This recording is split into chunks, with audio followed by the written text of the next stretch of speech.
2007, kelas A2, semester 2 dari Fakultas Keperawatan Universitas Pembangunan Indonesia di Manado dengan mata kuliah Pancasila dan dengan dosen pengampu Dr.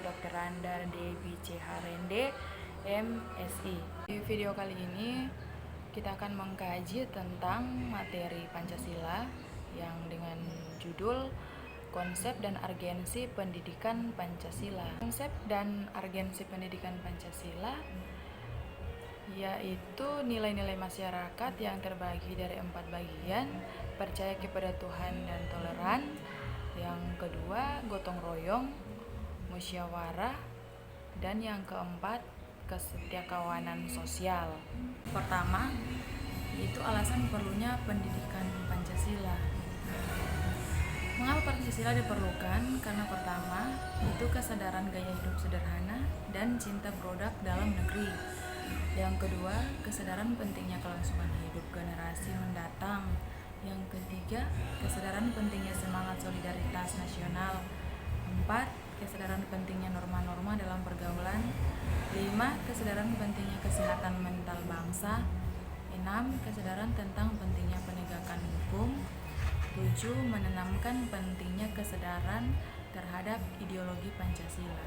Untuk yang poin B, alasan diperlukannya pendidikan Pancasila, yaitu untuk memperkuat Pancasila sebagai dasar falsafah negara dan ideologi bangsa melalui revitalisasi nilai-nilai dasar Pancasila sebagai norma dasar kehidupan bermasyarakat, berbangsa, dan bernegara. Dan yang kedua, memberikan pemahaman dan penghayatan atas jiwa dan nilai-nilai dasar Pancasila kepada mahasiswa sebagai warga negara Republik Indonesia dan membimbing untuk dapat menerapkan dalam kehidupan bermasyarakat, berbangsa, dan bernegara. C. Menggali sumber pendidikan Pancasila. Pertama, sumber historis pendidikan Pancasila. Yang kedua, sumber sosiologi pendidikan Pancasila. Yang ketiga, sumber yuridis pendidikan Pancasila. Dan yang keempat, sumber politik pendidikan Pancasila. D. Membangun argumen tentang dinamika dan tantangan pendidikan Pancasila. Yang pertama, dinamika pendidikan Pancasila. Dia terbagi atas dua. Yang pertama, ditetapkannya Undang-Undang Republik Indonesia Nomor 20 Tahun 2003 kembali mengurangi langkah pembudayaan Pancasila melalui pendidikan. Dan yang kedua, Pasal 2 Undang-Undang Republik Indonesia Nomor 12 Tahun 2012, yaitu tentang pendidikan tinggi yang menetapkan ketentuan bahwa mata kuliah pendidikan Pancasila wajib dimuat dalam kurikulum perguruan tinggi. Selanjutnya, tantangan pendidikan Pancasila, yaitu yang pertama adalah faktor ketersediaan sumber daya.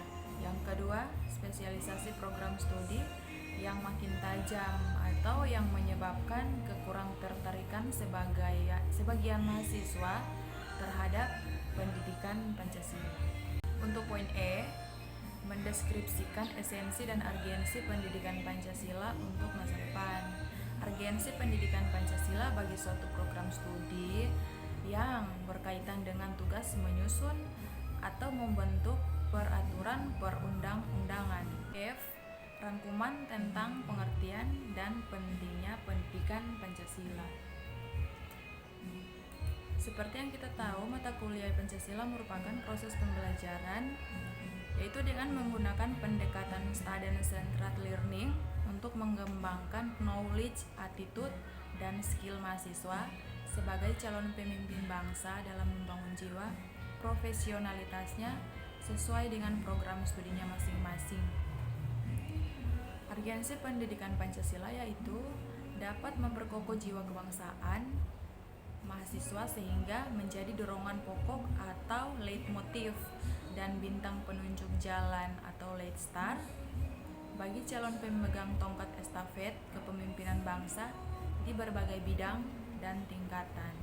Selain itu, agar calon pemegang tongkat estafet dan kepemimpinan bangsa tidak mudah terpengaruh oleh paham-paham asing yang dapat mendorong untuk tidak dijalankannya nilai-nilai Pancasila.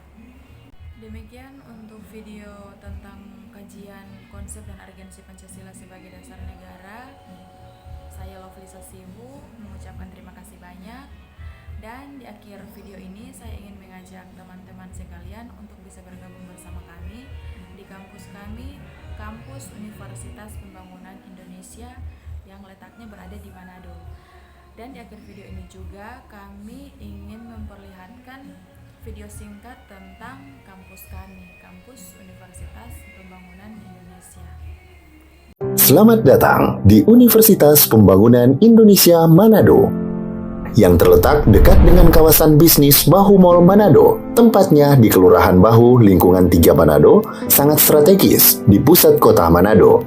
Dibangun di atas lahan seluas 2,5 hektar, Universitas Pembangunan Indonesia Manado berdiri megah dengan ruangan 7 lantai, terdiri dari ruangan kelas, ruangan kantor, perpustakaan, laboratorium komputer, laboratorium keperawatan, pengadilan semu, dan laboratorium bahasa, kantin, serta rooftop di lantai atas.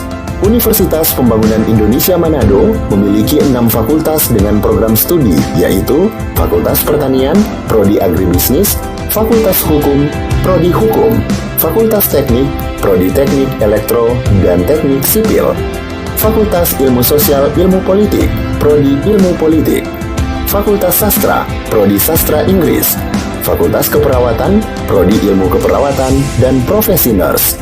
Didukung oleh sumber daya manusia yang berkompeten dan tersertifikasi, Universitas Pembangunan Indonesia Manado memiliki dosen dan tenaga kependidikan dengan latar belakang S2 dan S3 lulusan dalam dan luar negeri. Proses belajar mengajar dilaksanakan dengan teknologi informasi merujuk perkembangan dunia modern saat ini, dilakukan dengan sistem e-learning dan sistem ujian online atau ULAIN. Hasil tracer student Universitas Pembangunan Indonesia Manado dan fakultas menyebutkan lulusan UNPI sudah tersebar di dalam dan luar negeri.